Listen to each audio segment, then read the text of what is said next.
अहम खबर आपको दें कि नौ मुंतखब सदर आसिफ अली जरदारी की तकरीब हल्फ बर्दारी कुछ देर बाद होगी। चीफ जस्टिस पाकिस्तान काजी फाइज ईसा नौ मुंतखब सदर से हल्फ लेंगे। इलेक्शन कमीशन ने नौ मुंतखब सदर आसिफ अली जरदारी की कामयाबी का नोटिफिकेशन जारी कर दिया। आसिफ अली जरदारी 411 इलेक्टोरल वोट लेकर सदर ममलिकत मुंतखब, फॉर्म 7 भी जारी कर दिया गया। आसिफ अली जरदारी ने पार्लियामेंट से 255, पंजाब से 43, सिंध से 58 वोट हासिल किए। आसिफ अली जरदारी ने खैबर पख्तूनख्वा से 9, बलोचिस्तान असम्बली से 47 वोट हासिल किए। महमूद खान अचकज़ई ने पार्लियामेंट से 119, पंजाब से 18, सिंध से 3 वोट लिए। महमूद खान अचकज़ई ने खैबर पख्तूनख्वा असम्बली से 41 इलेक्टोरल वोट हासिल किए।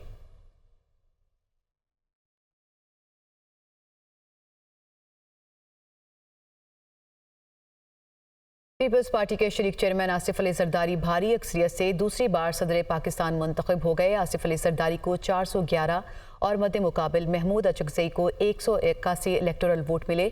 सदारती इंतखाबात के लिए कुल 1044 वोट कास्ट हुए, जिनमें 9 वोट मुस्तरद हुए।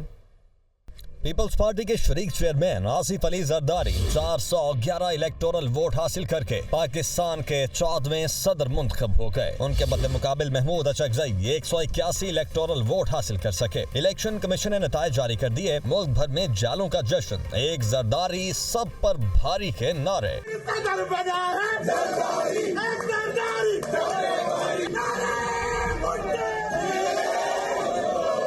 मुल्क के 14वें सदर के इंतखाब के लिए कौमी और चारों सूबाई असम्बलियों में पोलिंग हुई। कौमी असम्बली में presiding officer chief justice Islamabad high court Aamir Farooq थे। सेनेट और कौमी असम्बली से आसिफ अली जरदारी को 255 और महमूद खान अचकज़ई को 119 वोट मिले। पंजाब असम्बली से आसिफ जरदारी को 246 और महमूद अचकज़ई को 100 वोट मिले। सिंध असम्बली से आसिफ जरदारी को 151 और महमूद अचकज़ई को 9 वोट मिले। बलोचिस्तान असम्बली से आसिफ जरदारी को 47 वोट मिले, जबकि महमूद खान अचकज़ई को एक भी वोट नहीं मिला। खैबर पख्तूनख्वा असम्बली से महमूद खान अचकज़ई ने 91 वोट और आसिफ अली जरदारी ने 17 वोट हासिल किए। एक वोट मुस्तरद हुआ। कौमी असम्बली हॉल में वोटिंग के दौरान सेनेटर एजाज चौधरी का नाम पुकारा गया तो प्रोडक्शन ऑर्डर के बावजूद उन्हें ईवान में न लाए जाने पर सुन्नी इत्तेहाद काउंसिल के अरकान ने शेम शेम और एजाज चौधरी को रिहा करो के नारे लगाए। सेनेट से JUIF के 4 अरकान और जमात इस्लामी के सेनेटर मुश्ताक अहमद, GDA के सेनेटर मुजफ्फर हुसैन शाह, PTI के शिबली फराज और आजम सवाती वोट न डाल सके। कौमी असम्बली से JUI के 8 अरकान ने भी वोट कास्ट नहीं किया। नए सदर शाम 4 बजे अपने ओहदे का हल्फ उठाएंगे। चीफ जस्टिस काजी फाइज ईसा नौ मुंतखब सदर आसिफ अली जरदारी से हल्फ लेंगे।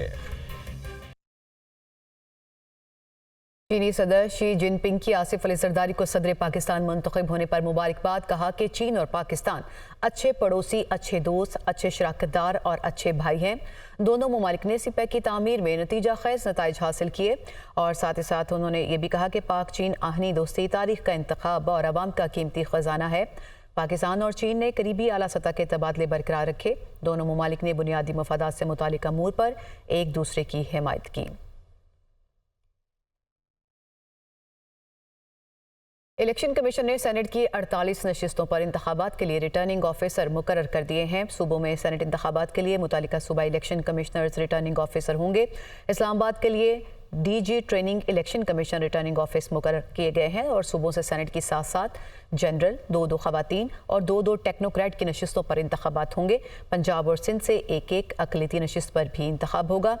और आपको बताएं कि इलेक्शन कमीशन ने सेनेट की 48 नशिस्तों पर इंतखाबात के लिए रिटर्निंग अफसरान मुकर्रर कर दिए हैं।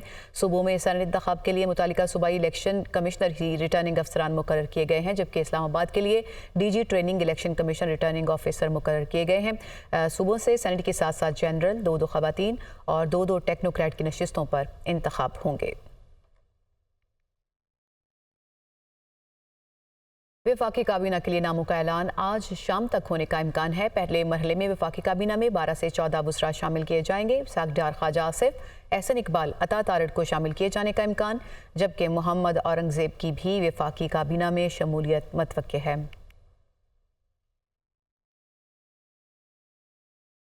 वज़ीर-ए-आज़म शहबाज शरीफ ने रमज़ान रिलीफ पैकेज के हुजम में 7.5 अरब से उसे बढ़ाकर 12.5 अरब रुपए कर दिया है। रमज़ान रिलीफ पैकेज का हुजम बढ़ाने के अलावा उसका दायरा कार भी वसी करने की हिदायत की गई है। ज़्यादा से ज़्यादा मुस्तहिक अफराद तक रमज़ान रिलीफ पैकेज पहुँचाया जाए। इब्तदाई तौर पर 1200 मोबाइल पॉइंट्स और 300 मुस्तकिल पैकेज रिलीफ मराकज़ कायम किए जा रहे हैं। Utility stores Benazir income support program और मोबाइल यूनिट सस्ती खाने पीने की अशिया फ्राहम करेंगे।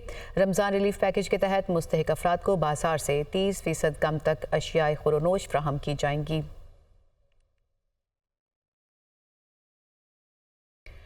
कमिश्नर कराची ने गिरां फरोशों के खिलाफ ऑपरेशन की रिपोर्ट पेश कर दी है। तमाम इस्लामी कीमतों की जांच और नाजायज़ मुनाफाखोरों को जुर्माने किए गए, ये बताया गया। कमिश्नर कराची की जानिब से रमज़ान में महंगाई पर काबू पाने के लिए प्राइस मैनेजमेंट कमेटी तश्कील दी जाए। वज़ीर आला सिंध ने ये उन्हें हिदायत की और रमज़ान में कीमतें कंट्रोल, सफाई सुथराई, ट्रैफिक मैनेजमेंट और अमन कायम रखा जाए, ये कहा गया है। मुराद अली शाह की जानिब से कमिश्नर कराची ने गिरां फरोशों के खिलाफ ऑपरेशन की रिपोर्ट पेश कर दी है।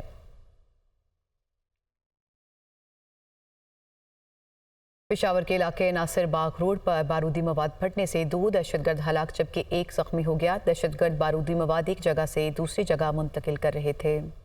पेशावर में नासिर बाग रोड पर बारूदी मवाद फटने से 2 दहशतगर्द हलाक जबकि 1 जख्मी हो गया। एसएसपी ऑपरेशंस पेशावर काशिफ आफ्ताब अब्बासी के मुताबिक 3 दहशतगर्द मोटरसाइकिल पर 4 से 5 किलो बारूदी मवाद मुंतकिल कर रहे थे, जो रास्ते में ही फट गया। उनका कहना था कि दहशतगर्दों का टारगेट क्या था, इस बारे में कुछ कहना कबल अज़ वक्त होगा। ना तो ये खुदकुश धमाका था और ना ये मोटरसाइकिल में नस्ब किया गया था। बेसिकली धमाके की नौइयत ये है कि एक्सप्लोसिव मटेरियल जो है वो एक जगह से दूसरी जगह ट्रांसपोर्ट किया जा रहा था, जो कि दौरान ट्रांसपोर्टेशन जो है वो धमाका जो हुआ और उससे जो बारूदी मवाद था वो फट गया। ठीक है, वाक़े के हवाले से तहकीकात जारी हैं। कानून नाफिज करने वाले इदारों की इब्तिदाई रिपोर्ट के मुताबिक हलाक और जख्मी दहशतगर्द का ताल्लुक पेशावर से ही है। तीनों सीसीडी और पुलिस को मतलूब थे।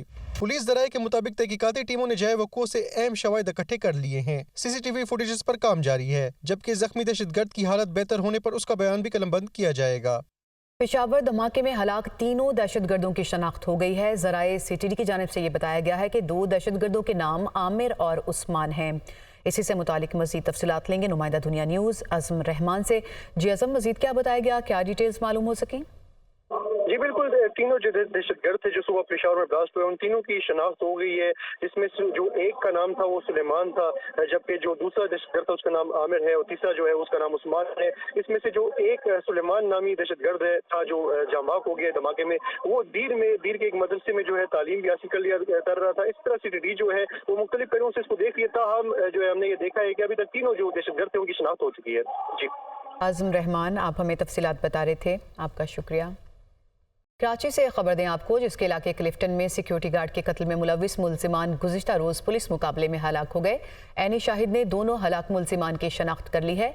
एसएसपी साउथ की जानिब से ये बताया गया है कि दोनों मुलजिमान आदि जराइम पेशा और मुतादिद बार जेल जा चुके।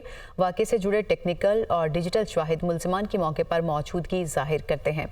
आपको बताएं कि कराची के इलाके क्लिफ्टन में सिक्योरिटी गार्ड के कत्ल में जो मुलविस थे मुलजिमान, वो गुज़िश्ता रोज़ पुलिस मुकाबले में हलाक हो गए। ये बताया गया है एसएसपी साउथ की जानिब से।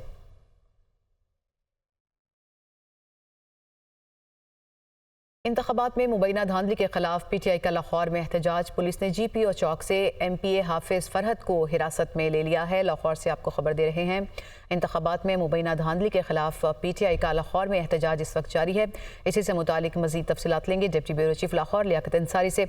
जी लियाकत, क्या सिचुएशन देखी जा रही है, किन किन अफराद को हिरासत में लिया गया?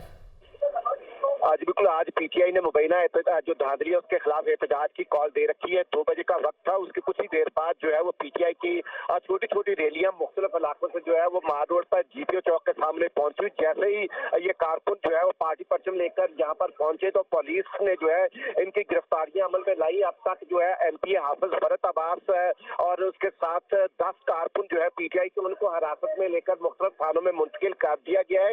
यूं ही पीटीआई को कोई कारकुन पहुंचते हैं मार रोड पर, उसी वक्त डॉल्फिन फोर्स और दीगर पुलिस एहलकार जो है उन पर जो है वो धावा बोलकर उनको गिरफ्तार कर लेते हैं। पुलिस का ये मौक़िफ़ है कि मार रोड पर दफा 144 की वजह से मार रोड पर एहतजाज पर जो है वो पाबंदी है, इसलिए मार रोड पर एहतजाज की इजाजत नहीं दी जा सकती और अमन अमान की सूरत हाल पैदा नहीं करने देंगे।